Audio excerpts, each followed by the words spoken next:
15절부터 20절까지 합독하시겠습니다. 요한복음 14장 15절부터 20절까지만 합독하십니다. 요한복음 14장 15절부터 20절까지 다 같이 합독하십니다. 시작. 너희가 나를 사랑하면 나의 계명을 지키리라. 내가 아버지께 구하겠으니 그가 또 다른 보혜사를 너희에게 주사 영원토록 너희와 함께 있게 하시리니 저는 진리의 영이라. 세상은 능히 저를 받지 못하나니 이는 저를 보지도 못하고 알지도 못함이라. 그러나 너희는 저를 아나니 저는 너희와 함께 거하심이요 또 너희 속에 계시겠음이라. 내가 너희를 고아와 같이 버려두지 아니하고 너희에게로 오리라. 조금 있으면 세상은 다시 나를 보지 못할 터이로되 너희는 나를 보리니 이는 내가 살았고 너희도 살겠음이라. 그날에는 내가 아버지 안에 너희가 내 안에 내가 너희 안에 있는 것을 너희가 알리라. 아멘.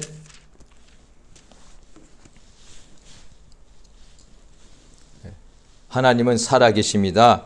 그가 우리에게 보내신 그의 아들 또 우리 인생들의 구원자 예수가 이 땅에 오셔서 아버지의 살아계신 그 역사로 그 뜻대로 우리에게 하나님의 영광을 나타내시고 모든 사람들을 죄와 사망에서 건지시는 구원의 역사를 행하십니다. 예수께서 항상 공생의 동안에 스스로 온 것이 아니시고 아버지께서 그를 보내셨다 말씀하시고 또 예수께서 하시는 말씀과 하시는 그 모든 일이 예수님 자의로 하신 것이 아니라 살아계신 아버지께서 그에게 그가 하실 말씀을 그에게 일러주시고 또 그의 아버지의 하실 일을 그에게 주셔서 아버지께서 내 안에서 자기 일을 하시는 것이다 이렇게 말씀하시고 또 예수께서 나는 임의로 온 것이 아니라 아버지의 뜻을 행하러 왔다 그러셨습니다. 그러므로 하나님은 살아계신데 그 살아계신 것을 사람들이 눈으로 볼 수는 없습니다. 그리고 또 눈으로 볼 수도 없고 그가 어떻게 하시는지 뜻도 알 수가 없죠. 왜? 볼 수도 없는데 뜻을 어떻게 알겠으며 그가 어떤 일을 행하는지 알기가 어렵죠. 그런데 그가 보내신 예수, 그의 아들 예수를 통해서 예수가 하시는 내가 하는 일이 아버지께서 내게 하라고 주신 일이다. 또 예수께서 말씀을 전하시면서 이것은 내가 스스로 한 것이 아니라 아버지께서 내게 이렇게 말하라고 일러주셨다. 그렇게 말씀을. 그 다음에 내가 온 것은 내가 임의로 온 것, 자의로 온 것이 아니고 아버지께서 나를 보내셨다. 예수가 공생의 동안에 에서 하신 것이 특히 이거거든요. 나를 보내신 분이 아버지다. 내가 스스로 온 것이 아니다. 나의 하는 일이 아버지의 뜻을 이루는 것이다. 또 내가 가르치는 말도 아버지께서 일러주신 것이다. 그래 예수께서 하신 말씀 그걸 우리가 잘 들으면은 하나님이 살아계신 확실한 증거단 말이에요. 그러니까 예수께서 하신 그 모든 말씀을 들으면 하나님 우리가 눈으로 보지는 못했죠. 2000년 전에도. 그런데 예수님을 하시는 말씀, 그 가르치는 말씀, 하시는 역사, 병 고치고 하는 모든 역사, 그가 하는 모든 일이 아버지께서 그에게 보내시고 하라고 하신 일이기 때문에 그 예수가 하신 일을 다 보면은 하나님 아버지가 살아계신 것을 알 수 있다 이 말이죠. 그래서 제자들이 예수님 보고 아버지를 보여주시고 알게 해달라 할 때 아니 예수님이 하시는 모든 것이 아버지의 명령대로 하시고 아버지의 이름으로 일하시고 아버지께서 하라고 주신 일을 다 이루었고 또 오신 것도 아버지께서 보내셔서 왔다. 그러므로 예수를 보는 사람은 아버지를 알게 된다는 것이죠. 그 예수께서 다 이제 공생애를 다 마치실 때에 또 이제 제자들에게 말씀하시기를 예수님 오시기 전에는 구약의 첫 언약의 사람들에게 예수님이 구원자가 이 땅에 오신다. 한 왕이 오실 것이다. 다윗의 위에 앉을 것이다. 이렇게 미리 예언하지 않습니까? 그것이 이루어져 하나님의 아들 예수가 오십니다. 하나님께서는 선지자들에게 자기의 뜻을 말씀을 알려주지 않고는 행치 아니하신다. 성경에 그렇게 나와 있습니다. 하나님께서는 반드시 우리에게 미리 알려주십니다. 갑자기 미리 예고, 예언, 선견, 선지 다 같은 뜻입니다. 미리 알려주지 않고서 그냥 일하시면 사람들이 이게 무슨 뜻인지 알 수가 없다. 그 다음에 또한 사람들이 기다리지도 아니하고 또 받지도 힘듭니다.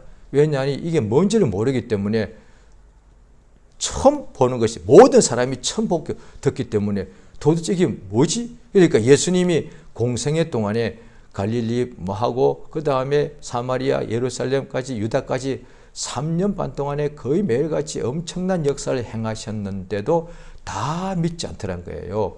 왜냐하면 이미 예언되어 있는데도. 그런데 또 어떤 사람들은 믿더란 거예요. 어떻게 믿느냐? 그들이 예언되어 있는 것을 알더란 거예요. 오실 이가 당신입니까? 우리가 다른 일을 기다려야 되겠습니까? 이렇게 말하더란 거예요. 그러니까 예수께서는 자기가 이미 예언되어 있는 거로, 그래 구약 성경에 또 예수께서 하신 말씀에 너희가 영생을 얻고자 성경을 부지런히 상고하지 않느냐. 이 성경은 내게 대하여 증가하는 것이다 말씀하셨단 말이에요. 그러니까 성경을 부지런히 상고한 사람은 결국 그 성경을 통하여 구원자 예수를 기다리게 되는 거예요. 그 기다리다가 마침 예수가 오시는 것을 역사를 보고서 믿는 사람이 많았고, 이미 알려줬는데도 성경을 제대로 읽지 않았거나 읽어서도 제대로 믿지 않았겠죠. 율법사나 바리새인 그런 사람들이죠. 예수의 하신 일을 한 번이 아니라 3년 반 동안에 그렇게 많은 이적과 말씀을 가르치셨는데도 어떤 경우는 끝까지 안 믿더라고요.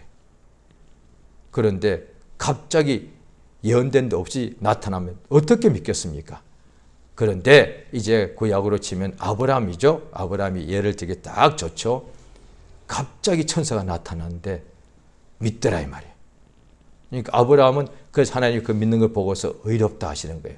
그러니까 그런 아브라함은 하나님이 택하신 사람이 되죠. 그런데 전체는 안 된다. 택하신 그 사람은 하나님께서 모든 사람의 속을 알기에 이 하나님의 구원의 소식을 먼저 사람에게 알려줘야 되는데, 어떤 사람을 택하여 알려줘야 되는데 그 사람이 이 소식을 처음 들었을 때 과연 받아들일까? 너무 놀란 나머지 도무지 믿어지지 않아서 이것을 거부할까? 하나님은 아시는. 그런데 하나님께서 택하신 사람은 그걸 받아들이더라는 거예요. 그 전에 아브라함 전에 노아도 있죠. 노아에게 천사가 나타나서 하나님께서 명령하시기에 땅 위에다가 큰 배를 지으라 하셨는데 바닷가에 짓지 않습니까? 다 바닷가에 짓습니다.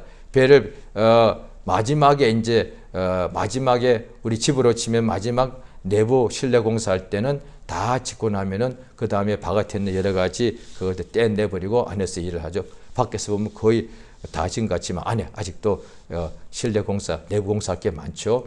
배도 겉을 다 하고 나면은 큰 경우는 바다에 띄워놓고 그 안에서 또 마지막 이런 여러 가지 하는 경우도 있지만, 그러나 배를 처음에 지을 때는 그 배가 아무것도 없는 것이었는데 그러니까 바닥에서 땅 위에서 해야 되는데 그 땅이 그냥 바닷가다. 왜죠? 멀리서 하면 그것도 배를 저 바다까지 가기가 힘드니까. 그런데 성경에 보면 노아는 그냥 땅 위에서 지었다. 그것도 엄청나게 큰 배를 거기서 바다까지, 웬만한 배도 그것도 끌고 가려면 그렇게 힘든데 그 큰 배를 어떻게 바다까지 끌고 가요? 그런데 하나님께서 지으라니 그냥 지었다니까요. 그리고 성경 보면 자세히 몇 년에 걸쳤다고는 나오지 않습니다. 그런데 적게 봐도 한 50년, 길게 보면 100년 걸렸단 말이에요. 아니, 방주 짓는데 그냥 하나님이 지으라 했을 때 10년 동안 짓는다면 아마 10년 동안 지을 때 좀 흔들릴 거예요. 그런데 또 하나님이 정확하게 시간을 알려주시는 거예요. 이 방주를 엄청난 배인데 육지에 지어라. 그런데 딱 10년 후에 이런 일이 날 것이다. 그러면 또 지을 수 있겠죠. 왜? 10년 동안 만약에 알려주지 않고 10년 동안 지어라도 사람들이 아마 막 지치고 의심나고 힘들고 그러지 않겠습니까? 그런데 노아가 방주 지을 때는 30년, 50년, 어떻게 보면 100년 동안 지었을지 모른다. 왜? 그 당시에 기술로 생각하고 인원수가 적었고 노아와 세 아들이 있었으니까, 그 다음에 방주의 규모는 엄청났으니까 그렇게 지었다고 봐야 돼요. 시간이 많이 걸렸을 겁니다. 그 당시에, 그 옛날에 무슨 이렇게 배를 짓는 좋은 이렇게 도구가 없었을 테니까. 그러면 그냥 100년을 사람들이 너무 까마득하게 생각하니까 그냥 생각할 수 있으니까 그냥 50년이라 합시다. 50년 동안 지어라. 50년 후에 정확하게 50년 후에 오늘 이날에 홍수가 날 것이다 해도, 이야, 50년 동안 그거 지켰습니까? 처음에는 예! 하고 하겠죠. 그런데 얼마나 그게 중노동이겠습니까? 그런데 한 5년쯤은 그때 막 다 나가뜨리지 않겠습니까? 50년을 펼친다니까요. 또 주변 사람들은 하나같이 이해도 못하고 엄청난 배를 육지에다가 지으니까 다 조롱하고, 이제 막 그 일대에 노아라는 이름이 쫙 소문 다 퍼졌을 거예요. 노아 하면은 허허, 그 땅에다가 엄청난 배 비슷한 걸 짓고 있는 그 사람, 아이고 참 살다 아마 그 주변에 노아라는 이름이 속담거리가 돼서 아마 몇 대로 갔을 거예요. 그러니까 일테면 뭐 어떤 사람 보고 야, 어리석은 사람 할 때 노아 같은 자여, 아마 그랬을 거예요. 다 조롱했을 거단 말이에요. 그런데도 계속 짓는 거예요. 50년을 그냥 보면 성경 연구하면 어떤 사람은 100년을 봅니다. 그냥 저는 그냥 좀 줄여서 50년을 하겠습니다. 50년 동안 우리 예수 딱 믿고 난 후에, 어릴 때 부모 따라서 그냥 다닌 거 말고 우리가 한 20살 전후에 제대로 거듭나고 난 후에, 우리가 예수를 체험하고 난 후에 이제 주를 위해서 우리가 살자 할 때 있지 않겠습니까? 그때 우리가 나이가 뭐 한 20살이 합시다. 20살이라 치면은, 자, 그로부터 50년, 20살부터 50년, 70살까지 계속 방주 짓는 것도 아니에요. 예수 말씀 성경 매일 읽고 예수 이름 매일 부르고 그 은혜 늘 받고 예수의 피 의지하여 죄 용서받고 늘 하나님 은혜에 감사 찬송하고 예수를 위하여 기쁘게 살고 복음 전하고 살라. 그게 오늘날이거든요. 그런데도 그 50년을 계속 기쁘게 사는 사람 글쎄 많을 것 같진 않은데요. 아마 한 5년 동안은 충만을 유지하는 경우는 많을 것 같습니다. 10년쯤 지나면 충만 유지하는 사람이 반의 반으로 뚝뚝 떨어지지 않을까 싶습니다.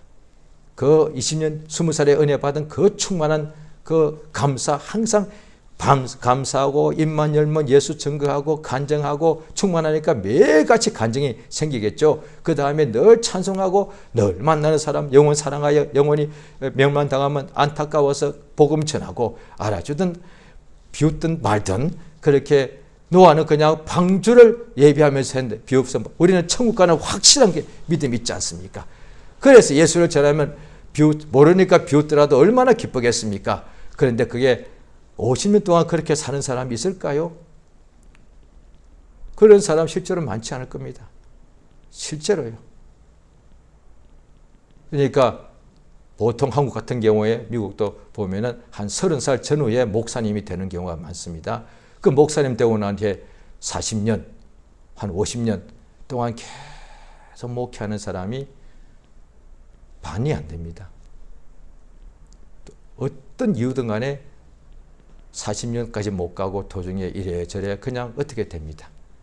그게 목사님이 그렇다 이 말이죠. 끝까지 50년 동안 천국 복음을 기뻐하며 그냥 억지로는 할 수는 있을 거예요.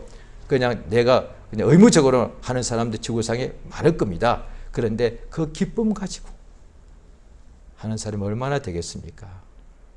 우리 주 예수 오기 전에 예수님 오신다고 미리 말씀을 하나님이 주의 종들 통해서 구약 성경에 예언된 이루어졌고 오늘 예수님께서는 자 하신 말씀에 보시면은 자 보십니다. 요한복음 14장 2조 14장 16절입니다. 한 절 같이 우리 다시 읽습니다. 오늘 조금 전 읽었습니다만 다시 읽습니다. 14장 16절 시작. 내가 아버지께 구하겠으니 그가 또 다른 보혜사를 너희에게 주사 영원토록 너희와 함께 있게 하실 것이다. 자, 이거는 예수님이 예언한 거예요. 선지자들이 예언한 것은 구원주 예수가 오신다는 것이고, 이제 예수님이 이제 십자가에 이제 죽기 직전에 예언하신 것은 특히 12사도 중에 11사도, 물론 그 중에 또 다른 사람도 있었겠습니다만 좌우간 사도들에게, 제자들에게 미리 예언, 약속하신 것이, 구약 때 예언, 오늘날에도 세상에도 예언이라는 게 있거든요. 그런데 그거는 자기가 뭔가 보고 느낀 대로 말하는 거지만, 구약 때 성경에 나온 예언은 그게 약속을 말합니다. 약속. 그러니까 보통 내가 그냥 예언한다, 이거는 약속이 아니거든요. 이루어지면 뭐 다행이고, 와, 그 사람 예언자요? 틀리면 뭐 그럴 수가 있지. 그런데 하나님의 성경책에 나오는 예언은 약속이라고, 내가 이렇게 할 것이다 라고 하는 약속이에요. 그러니까 약속은 미래에 있을 날 일어날 일이 아니겠습니까? 성경에 나오는 예언은 하나같이 하나님께서 우리에게 장차 이렇게 하시겠다고 하신 약속이단 말이에요. 그 예수께서 오늘 이 본문은 또 다른 데 보면은 누가복음, 또 누가가서 누가복음과 사도행전에 보면은 예루살렘을 떠나지 말고 아버지께서 약속하신 성령이라고 되어 있단 말이에요. 그러니까 예수께서도 이 제자들에게 미리 아버지의 뜻을 그가 받아 오셔가지고 제자들에게 약속하시는 거예요. 성령이 임한다는 거예요. 내가 아버지께 갈 것인데, 아버지께 가서 내가 가자마자 아버지께 내가 가서 구할 것이다. 이제 아버지께 들어갔으면 아버지께서 예수님께서 이 땅에서 엄청나게 큰일 하지 않으셨습니까? 그럼 이제 아버지 집에 가면 이제 편안하게 쉬고 막 영광을 받고, 당연히 그렇게 하셨겠죠. 그런데 그것이 아니라 미리 말씀하십니다. 내가 아버지께 가서 내가 구한다. 아버지께 구하겠다. 뭐냐니, 그가 또 다른 보혜사를 너희에게 주시도록. 그러면 이 보혜사는 영원토록 너희와 함께 계신다는 거예요. 그러니까 또 다른 보혜사. 그러니까 보혜사라는 단어가 우리 이 성경에는 아마 이제 중국 성경을 보고서 번역한 걸로 알고 있습니다. 그러니까 이 한자 말이니까 말 그대로 한자어를 보면은 보존할 보자, 은혜 해자, 서성 사자예요. 그러니까 은혜를 지키는 서성, 이 뜻인데, 그런데 번역을 자고 이렇게 했는데 원래 말은 그냥 헬라 말이죠. 신약 성경은 헬라어로 쓰여졌으니까 파라클레토스라 해가지고, 그것도 이제 영어 성경은 번역되어 있는데 상담자, 위로자, 그 다음에 변호자, 이런 식으로 번역되어 있습니다. 그런데 이 파라클레토스란 헬라어 말이 예수님 주전 한 400년 때부터 그 당시에 이제 옛날, 이제 저는 그럴 실력도 능력도 없고요. 저는 그냥 도움 받는 거죠. 성경학자, 성경 고고학자들이 연구해 보니까 그들은 그 모든 것을 일생 동안 연구하는데, 그때 보니까 예수님 전 한 400년 전부터 그 당시에 고대 히랍, 오늘날의 그리스죠. 그 당시에는 그리스 로마의 문화가 온 세계에 퍼져 있었으니까, 그러니까 고대 그리스의 어떤 문헌 기록이나 책이나 이런데, 그 다음에 라틴, 고대 로마, 지금 이탈리아죠. 그 다음에 히브리, 이런 고대 책들에 보니까 파라클레토스라, 또 이 단어화, 그 다음에 히브리 말로 그것에 유사한 같은 뜻의 단어가 있더란 거예요.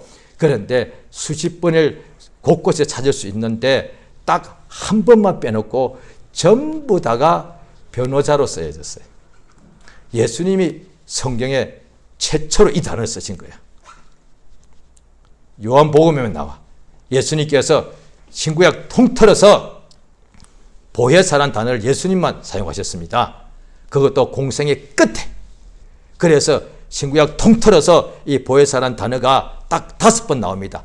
5번 다가 사도 요한이 적어놨어요. 사도 요한 귀에 이게 들린 거예요. 이게 신기하지 않습니까? 사도 요한의 귀에 예수님이 이 단어를 쓰신 것이 딱 귀에 들린 거예요. 그래서 이 요한복음 14장에 2번, 15장에 1번, 16장에 1번, 이게 다 우리 성경에는 보혜사라고 되어 있습니다. 그 다음에 요한 1서 2장 1절에 역시 똑같은 보혜사인데 우리말로 번역되기는 대언자라고 번역되어 있어요. 대언자라고. 자, 한번 찾아보시겠습니다. 요한 1서입니다. 요한 1서. 자, 요한 1서 2장 자 1절 같이 읽겠습니다. 시작. 나의 자녀들아 내가 이것을 너희에게 쓰면 너희로 죄를 범치 않게 하리 함이라. 만일 누가 죄를 범하면 아버지 앞에서 우리에게 대언자가 있으니 곧 의로우신 예수 그리스도시라. 예, 보십시오. 자, 보시면 자, 너희가 죄를 범치 않게 하리 함이라. 만일 누가 죄를 범하면 아버지 앞에서 우리에게 대언자가 있으니 곧 의로우신 예수 그리스도다. 하나님 앞에. 그러니까 의로우신 하나님 앞에 심판주다 이 말이에요. 그 앞에 하나님은 반드시 의인은 복을 주시고 죄에 대한 하나님께서는 형벌하시는 분이니까 우리가 만약에 죄를 범하면 하나님 앞에서 우리의 죄를 범한 우리의 대언자, 그러니까 이 뜻은 이게 변호사예요. 이건 변호자예요. 그러니까 그가 누구냐? 예수 그리스도다. 예수 그리스도는 우리의 변호자라 이 말이에요. 그러니까 대언자란 말로 번역해도 그냥 그 뜻이 있지만 정확하게는 원학이 성경대로 하면 이게 변호자란 뜻이에요. 변호자라고 하면 맞습니다. 그런데 이제 그 옛날에 여러 가지 학자들 중에 권위 있는 책에 보면은 글이 나와 있는데, 그런데 최근까지도 한 20년, 15년 전까지만 해도 신약의 세계적인 학자들이 그들이 어릴 때부터 본 성경에는 영어 성경, 거의 다 영어 성경을 많이 봤겠죠. 영어 성경에는 다 위로자, 그 다음에 상담자, 돕는 자라고 되어 있으니까 그들이 그냥 그렇게 생각한 거예요. 그런데 더 연구해 보니까 이 단어가 처음에 예수님이 사용할 그 당시 그 이전에는 딱 한 번 빼놓고는 전부 다 변호자로 쓰인 거예요. 이게 워낙 이 단어가 변호자예요. 그 다음에 예수님 그까지 딱 한 번 히브리 어떤 문서에 위로자라고 한 번 딱 써있단 말이에요. 그 후에 이제 어떤 영지주의나 이런 사람들의 쓴 여러 가지 문헌에 보면은 위로자라는 표현들이 많이 나옵니다. 그런데 오늘날에 와서는 이제 변호자, 위로자 더해가지고 상담자 이걸 막 여러 가지로 해놓았습니다. 오늘날에 성경을 많이 사람들이 번역하는데 특히 영어 성경에 상담자라고 번역된 것이 많단 말이에요. 그러니까 그 성경을 본 사람이나 또 다 뭐 목사님들도 신학 교수들도 보통 가서 이제 외국 가서 유학하고 오니까 거기서 그런 성경 보니까 당연히 상담자라고 배워서 받게요. 그런데 워낙에 이 단어는 예수님이 처음으로 쓰실 때까지 성경에 기록되어 있고 그보다 그 전에 사용하였는데 성경에 예수님이 설교하시기 때 이렇게 처음 사용하셨다 그 뜻입니다. 변호자라고 그때까지는 그 단어는 변호자단 말이에요. 자, 오늘 다시 우리 본문으로 돌아가겠습니다. 자, 이제 변호자냐 이 보혜사란 단어가 변호자라고 사람들이 그때 다 쓰고 있었는데 변호자에다가 또 아니면은 위로자가 될 수가 있는데요. 자, 보십시오. 자, 14장. 자, 보혜사를 주시는데 17절. 자, 같이 읽습니다. 시작. 저는 진리의 영이라 세상은 능히 저를 받지도 못하나니 이는 저를 보지도 못하고 알지도 못함이라. 그러나 저는 너희를 아나니 저는 너희와 함께 거하심이요 또 너희 속에 계심이라. 자, 보십시오. 그럼 저는 위로의 영이라 그러면 되잖아요. 진리의 영이라 그랬습니다. 자, 그 다음에 또 이제 요한복음에 예수가 직접 하신 말씀이 4번 나오는데 조금 전에 요한 1서는 사도 요한이 그가 그 예수의 말씀을 듣고 그가 그렇게 예수님이 또 다른 보혜사를 했으니까 보혜사가 둘이란 얘기니까 예수님이 우리의 보혜사, 우리의 변호사 그 뜻이고 요한 1서 2장 1절은 정확합니다. 예수는 우리의 보혜사, 우리 죄인들의 변호자는 우리의 보혜사라는 것이 뭐냐? 변호자니까 그게 우리가 죄인이라는 뜻이에요. 변호자는 죄인의 변호자가 필요한 거니까. 그러니까 예수는 우리 죄인들의 변호자이고 그런데 또 다른 변호자, 보혜사가 이제 예수님이 말씀하신 것인데 자, 14장 26절입니다. 같이 읽습니다. 자, 시작. 보혜사 곧 아버지께서 내 이름으로 보내실 성령 그가 너에게 모든 것을 가르치시고 내가 너에게 말한 모든 것을 생각나게 하시라. 여기에 위로란 의미가 찾기가 어렵습니다. 그렇죠? 그런데 내가 너에게 말한 모든 것 생각나게 하시리라. 위로라고 굳이 붙이겠다면은 예수를 생각나고 예수의 말씀이 생각나서 위로받게 되는 거. 그렇게 말이 되죠. 그러니까 예수와 상관없이 그저 마음을 달래주는 위로자라고 그러면 사람들이 그런 위로를 생각하기가 쉽다 이 말이야. 그러니까 회개도 하지 않고 그 다음에 예수 앞에 무릎 꿇지도 않고 말씀을 듣고 믿지도 않고 그저 힘들고 괴로우니까 내 마음을 어루만져 주는 위로, 이렇게 생각할 수 있단 말이에요. 그러니까 예수를 완전히 제쳐놓고 예수의 피도 제쳐놓고 회개도 제쳐놓고 여러 가지 죄짓고 사느라고 힘들고 고생스럽지 않느냐, 내가 위로해 줄게.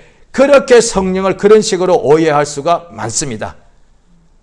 그런데 예수의 죄를 보면서 뭐로 성령께서 예수의 말씀이 생각나고 우리에게 가르쳐 주셔서 우리로 죄 범한 것을 알고 회개케 도와주시고, 그래서 우리가 죄에서부터 해방되어서 우리가 죄짐에서 해방되니까 우리 마음이 샘을 얻고 위로를 되었다. 그거는 맞단 말이야, 그렇게 하면.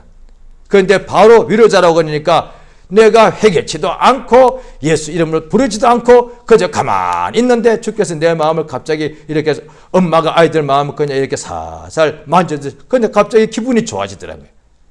그런 식이 아니다 이 말이에요. 자, 또 15장에 나옵니다. 자, 15장에 보시면은 26절입니다. 자, 같이 읽겠습니다. 시작. 내가 아버지께로서 너에게 보낼 보혜사 곧 아버지께로부터 나오시는 진리의 성령이 오실 때에 그가 나를 증거한다고 아이때했습니다.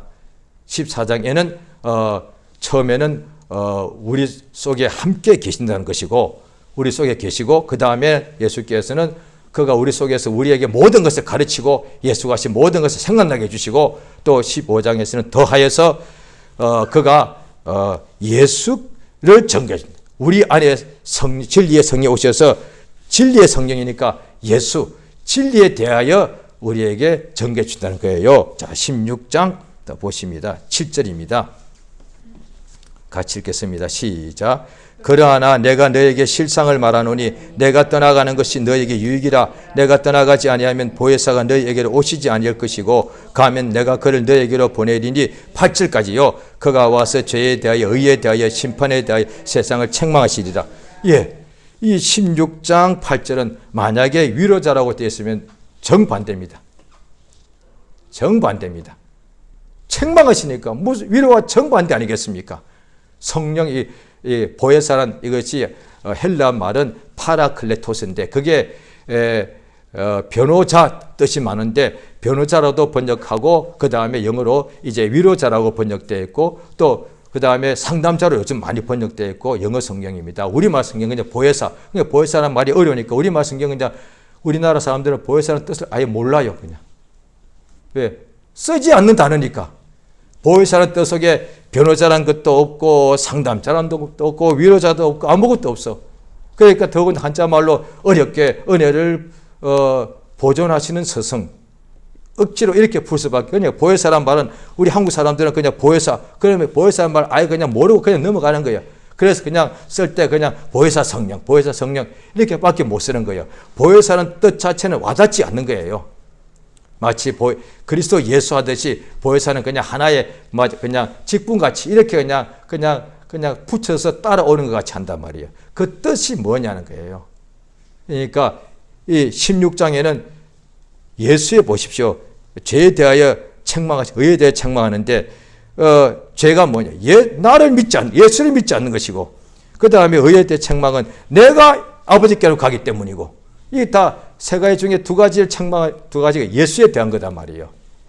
그러니까 지금 예수님이 보혜사라고 쓰신 네 군데 중에 세 군데는 예수에 대하여 가르쳐주고 예수에 대하여 믿지 않은 것을 책망하고 예수를 증거하고 예수의 말씀이 생각난다는 거예요. 위로와 다르다 이 말이에요.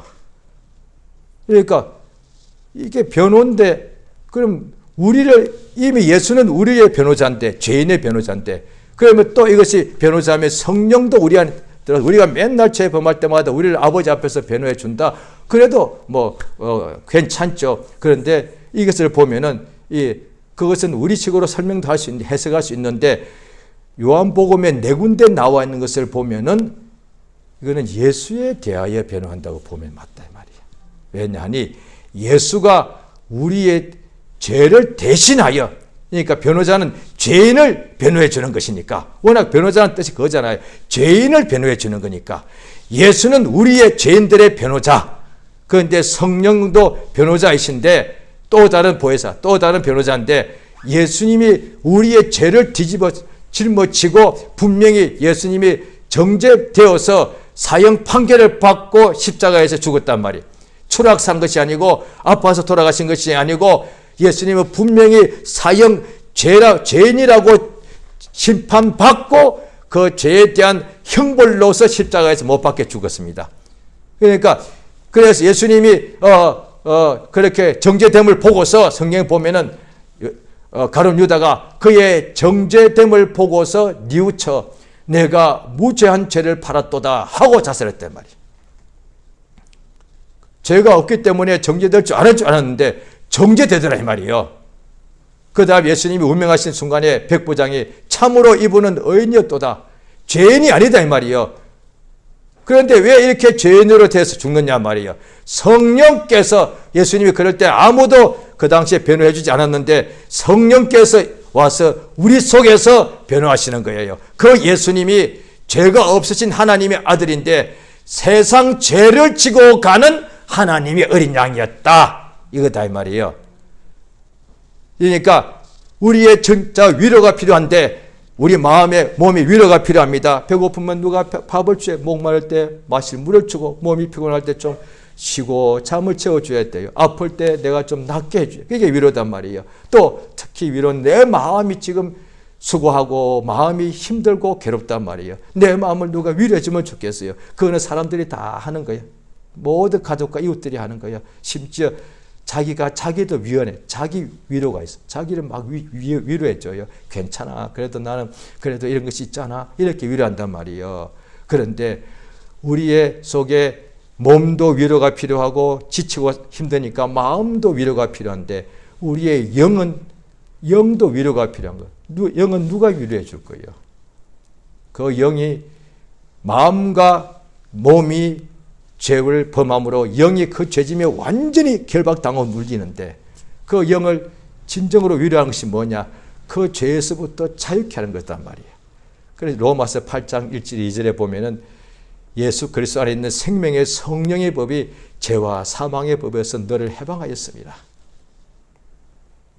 그러니까 우리는 죄인이기 때문에 죄인에게 정말 위로는 예수가 우리를 변호해 주는 것이고, 또 이미 우리 속에 성령이 들어와서 우리가 죄도 범하고 연약할 때 항상 예수를 증거해 준단 말이에요. 너에게 예수가 있지 않느냐? 예수가 너의 죄를 다 짊어지지 않았느냐? 성령께서 우리 안에서 이걸 알려주심으로 이거야말로 진정한 위로단 말이에요.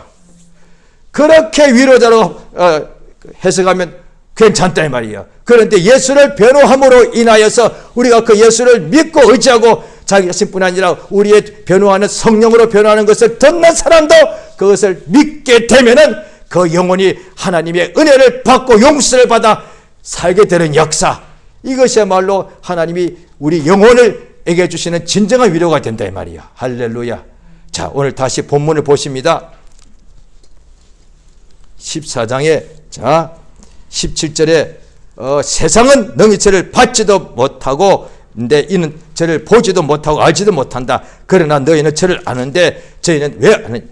저희는 너희와 함께 계시고 너희 속에 계시겠습니다. 자 18절 있습니다. 내가 너희를 고아와 같이 버려두지 아니하고 너희에게로 오리라. 19절 조금 있으면 세상은 다시 나를 보지 못할 터이로되 너희는 나를 보리니 이는 내가 살았고 너희도 살겠습니다. 자 이건 무슨 뜻이냐고요. 바로 조금 있으면 온다.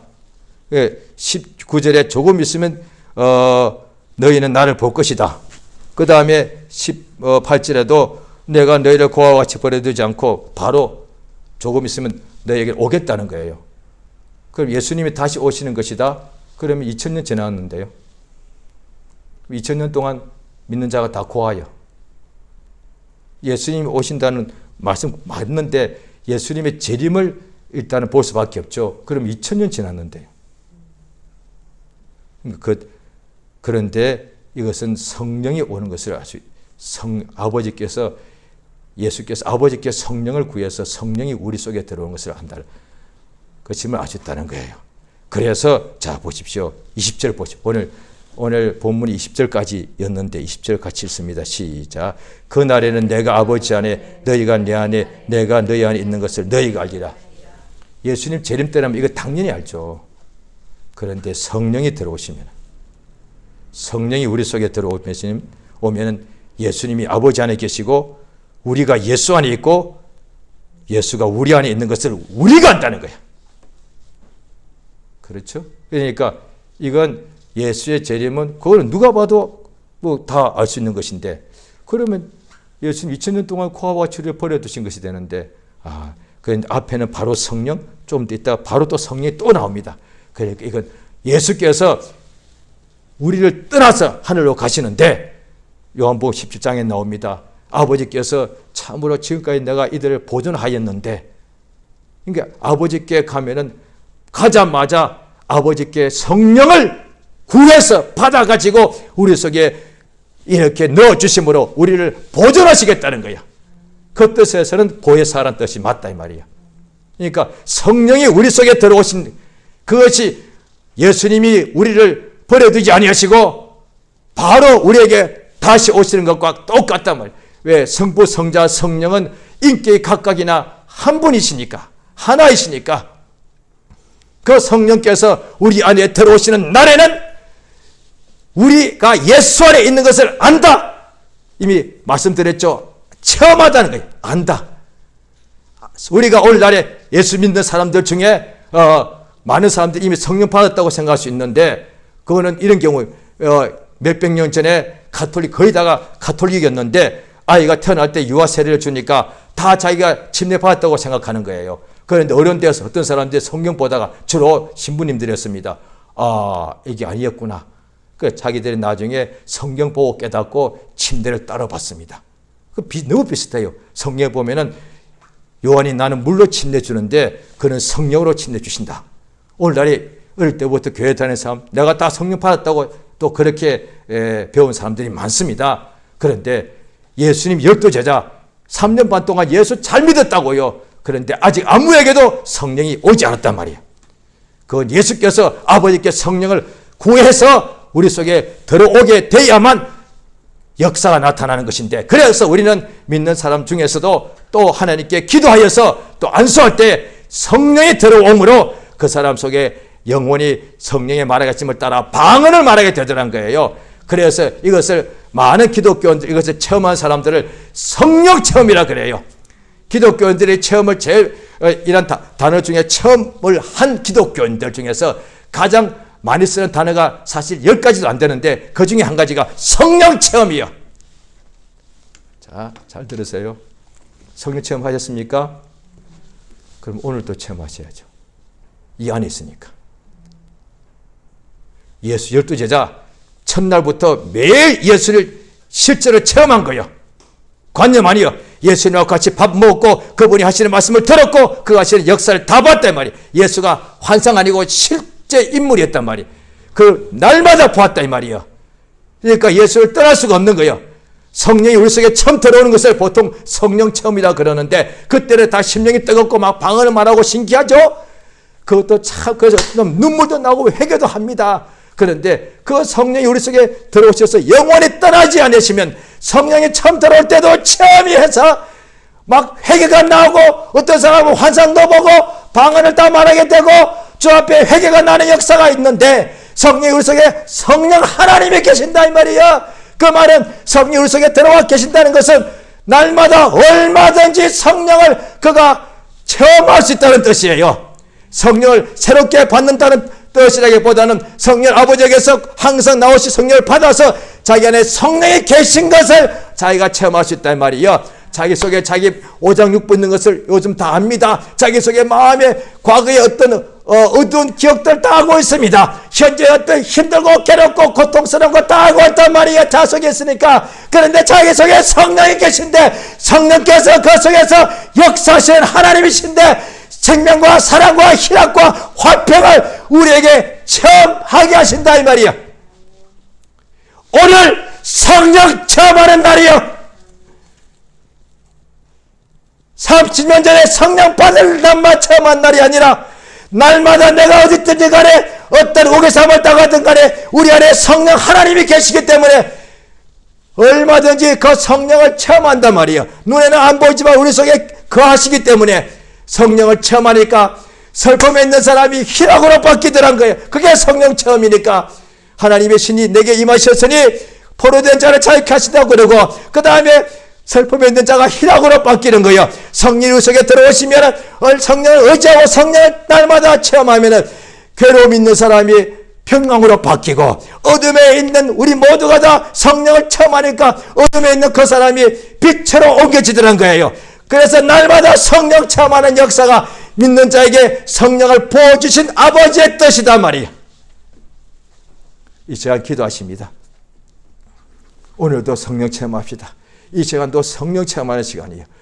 방언도 성령 체험이 많은데 맞죠. 그런데 많은 경우는 이제 성령 받고 오래된 사람은 그냥 방언만 하는 것으로 성령 체험한다고 생각하셨단 말이에요. 아니요. 방언도 하고 성령 체험한다고 해서 알고 의지하면 우리 심령의 사랑과 희락과 화평과 충성과 자비와 오래 참은 이 모든 열매가 넘치게 된다 이 말이에요. 이 시간 예수 이름을 크게 한번 부르고 다 같이 합시면서 기도하십니다. 예수여 인도하시고 도우시기 원합니다. 하나님의 성령으로 감동하시고 도와주시옵소서. 아버지 하나님 진실로 성령 충만하게 도와주시기를 원합니다.